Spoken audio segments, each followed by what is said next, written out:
In this lecture, we will review the topic of erogenous zones. In psychology, an erogenous zone is any area of the body that produces heightened sexual or sensual arousal when touched. The concept originated in psychoanalytic theory, where Sigmund Freud used it to explain how personality develops from infancy through adolescence.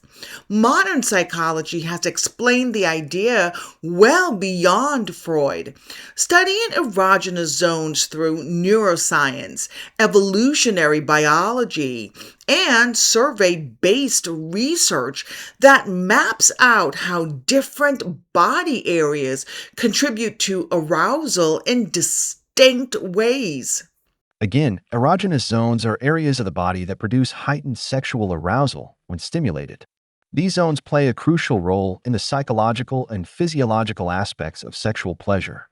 It is very important to know these definitions and terms, not only as an educational resource, but also in your own personal life.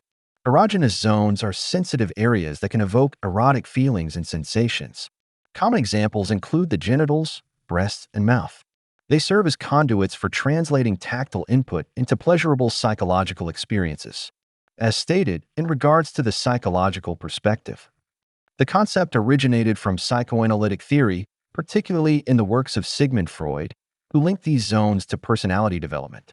Understanding erogenous zones can enhance sexual intimacy and communication between partners.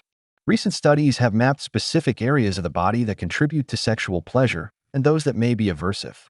These findings highlight the intricate relationship between anatomy and emotional experiences.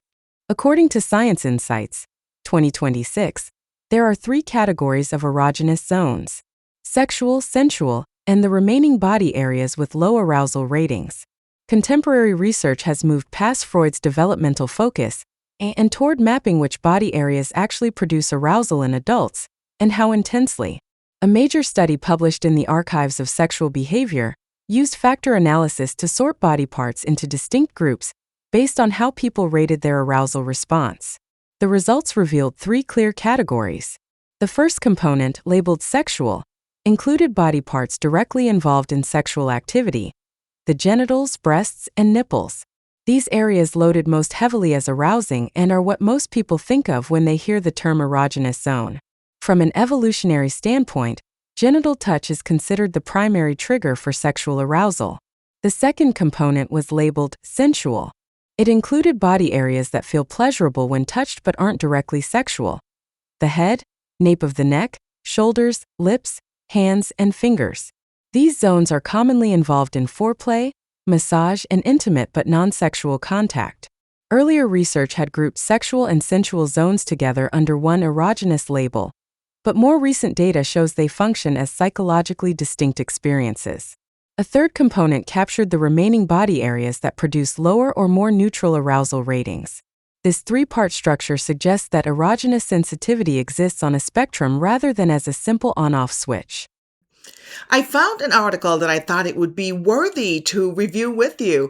It's titled, "Everything You Need to Know About Erogenous Zones."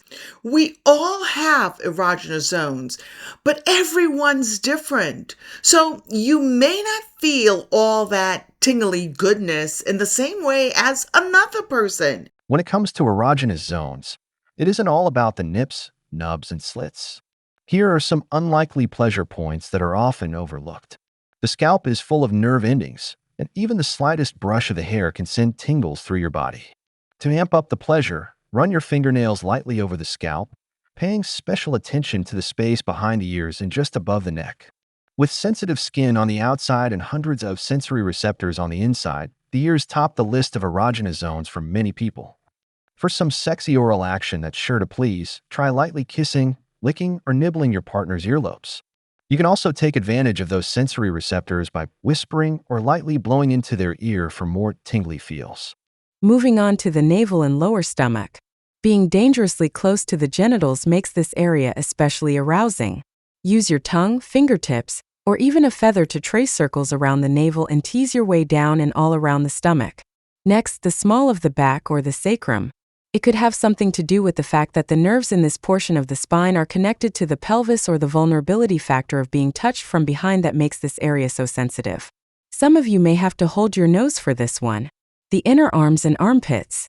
Think armpits can't be sexy? 2 words. Dirty dancing. A light touch is all you need to turn the tickle to totally titillating. Run your fingertips, your tongue, or even a feather slowly along the inner arm to the armpit. Next is the palm of hands and fingertips. The fingertips are the part of the body most sensitive to touch, and your palms aren't far behind. Place your hand under theirs with your palm facing up, and tickle their palm with your index finger. Behind the knee is another often neglected area that's incredibly sensitive to any kind of touch. It's even ticklish for some. Give the area some special attention during a massage, or use your mouth and tongue there before working your way up or down the leg. Some of these may be pretty obvious, but others might just surprise you. When it comes to the neck, even the slightest touch can make your entire body tingle. Wrap your arms around your partner and run your fingernails along the back of their neck, moving to the area behind the ears before making your way around the front. There are so much more that we didn't get a chance to discuss. But the bottom line is, our bodies are filled with sexually charged areas just waiting to be explored.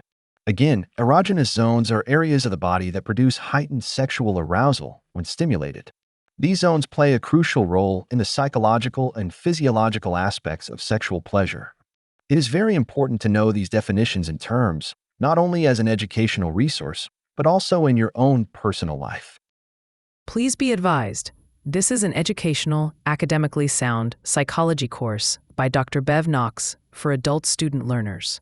Lecture content include discussions and representations of human sexuality, theoretical perspectives on sexuality, sex research, sexual anatomy, sex hormones, sexual arousal, attraction and love theories, gender and sexuality, sexual orientation, variations in sexual behavior, sexual coercion, sex for sale, sexual disorders, and sex therapy, ethics and religion on sexuality, and sex laws. Before beginning the course, please be mindful of your capacity to witness and respond to videos, books, and images of this content material.